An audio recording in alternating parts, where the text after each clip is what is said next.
My wife buried my daughter alive. All because her first love's son stabbed my daughter with a knife, and I slapped him in anger. To retaliate, my wife broke my daughter's leg, threw her off the 7th floor, and then buried her alive in the backyard. When I confronted her in despair, she screamed hysterically, "He's just a child. How could you be so cruel? Do you even realize you knocked out one of his teeth with that slap?" Later, after I found my daughter's body, she cried and begged me not to divorce her. But I could never love her again. My daughter was killed by her own mother. She took her last breath inside a dark, suffocating box, alone. And I was miles away, on a business trip, completely unaware that the little girl I cherished more than anything in this world had already left me forever. Late that night, after finally wrapping up work, I picked up my phone to call her. But as soon as I unlocked my phone, I saw several missed calls from her. There were also multiple voice messages. My heart immediately sank. A wave of fear surged through me. I quickly called her back, but no one answered. I told myself not to overthink it, to stay calm. But when I opened her voice messages, her trembling, tear-filled voice pierced through the silence. "Daddy, why aren't you back yet? Daddy, I don't feel good. Please come save me. Daddy, I can't breathe. Daddy. Daddy."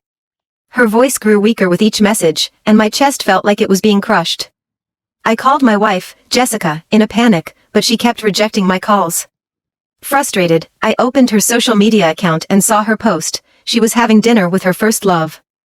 Unbelievable.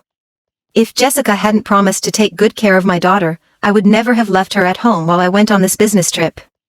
Little did I know, leaving her behind was the worst decision I had ever made. The hour-and-a-half plane ride back felt like an eternity. I prayed desperately for time to move faster, terrified that every passing second might take my daughter further away from me. When I finally arrived home, I burst through the door, only to find Jessica tucking her first love's son, Ethan, into bed. She looked startled when she saw me, her expression guilty and uneasy. "Why are you back so soon?" she asked, feigning nonchalance. Her demeanor sent a wave of panic through me. "Where's my daughter? Where's Lily?" I demanded. Jessica swallowed hard, her voice rising defensively. "She's been asleep for hours. And honestly, Ethan is your stepson now, and I'm your wife. Why is that little brat the only person you ever care about?" I glared at her, my eyes burning red, and her insolent tone faltered.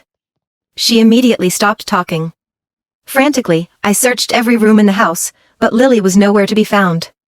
Her desperate cries for help echoed in my mind, fueling my growing desperation. "Jessica, where is she? What did you do to her?" I shouted. At that moment, and rubbed his eyes and sat up in bed, yawning.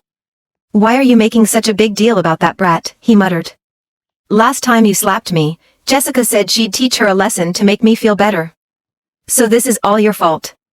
His childish tone carried an innocent cruelty that made my blood boil.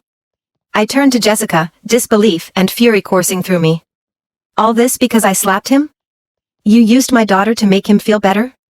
Jessica, realizing the truth was out, dropped her pretense. She crossed her arms and sneered.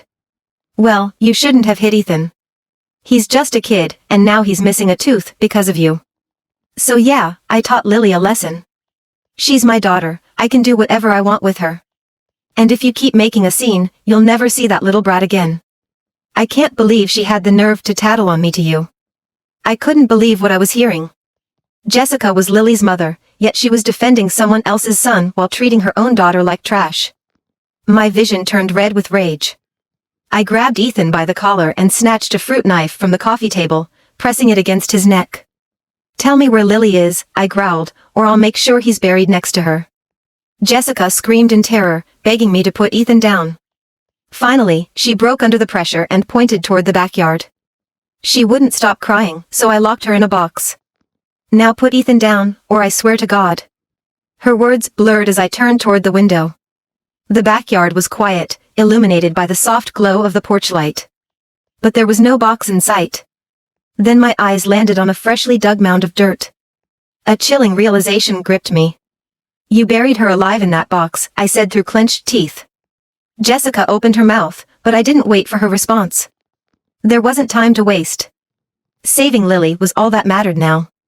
When I clawed through the foul-smelling dirt with my bare hands, what came into view was a box, tightly locked. My fingers trembled as I fumbled with the latch, and when I finally managed to pry it open, my worst nightmare unfolded before me. My daughter, once so full of life, lay inside, her pupils dilated, her tiny face pale and bluish. I couldn't believe it. Just days ago, she was fine, smiling, laughing. And now, she was gone. Carefully, I lifted her lifeless body from the box. Her once bright face would never smile at me again. At the hospital, the doctor shook his head regretfully. She passed away several hours ago. It seems an asthma attack was the cause. I sat there, trembling, unable to process the words. Flashes of her face, a face so full of life, filled my mind. She was only 5 years old, taken from this world by the very person who should have loved her the most, her own mother. It was all because of Jessica.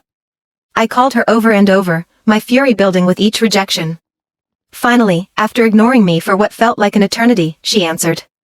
Before I could say a word, her irritated voice snapped through the receiver. Gavin, what the hell is wrong with you? Calling me non-stop, don't you realize I'm busy calming Ethan down? It's your fault he's so upset. If he has nightmares tonight, I'll make sure you pay for it. Then the line went dead. I stared at the phone in silence, the dial tone echoing in my ears. At that moment, I realized the truth I'd been too afraid to admit until now. Jessica never loved our daughter. What kind of mother would call her own child a brat? Jessica, a doctor of all things, had betrayed everything her profession stood for. Knowing full well that Lily had asthma, she trapped her in a dark, airless box, leaving her to suffocate to death. Rage burned through me, threatening to consume me whole. Guilt and grief crushed me like a mountain, making it impossible to breathe. Memories of the day I left for my business trip replayed in my mind, sharp and vivid. Lily had grabbed my hand, her tiny fingers clutching mine tightly as she looked up at me with tear-filled eyes. Daddy, do you really have to go? Can't you take me with you? She hugged her little stuffed bear, her innocent face full of hope.